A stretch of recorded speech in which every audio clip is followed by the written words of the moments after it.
Good afternoon. Now your STV news, including the headlines for Ayr. MSPs have been told that student teachers need more training in literacy and numeracy.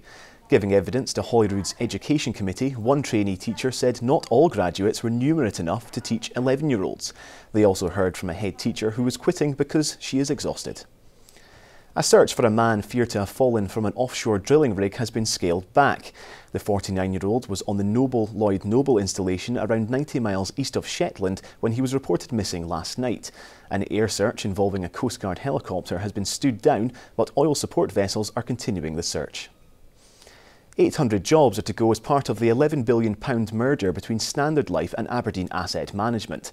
The information, released before a shareholders meeting in June, says there will be a phased reduction over 3 years. It adds that the roles will be reduced through natural turnover and the firm will try to minimise the number of compulsory redundancies.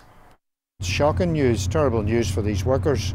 I know that the companies are saying this is about cost savings. Of course that's not true, it's about them increasing their profits.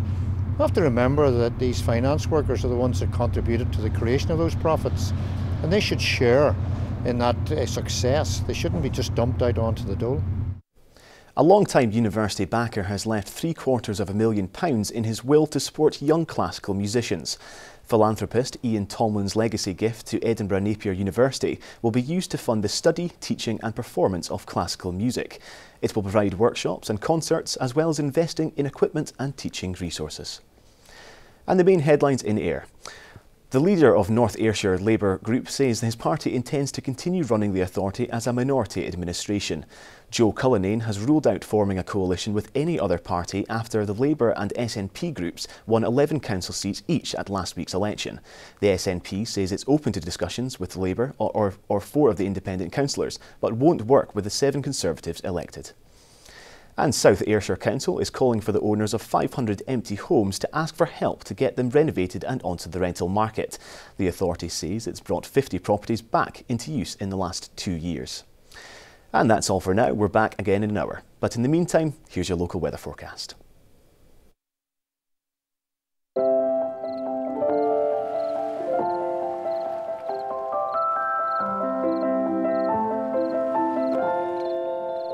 STV Weather, sponsored by Thompson.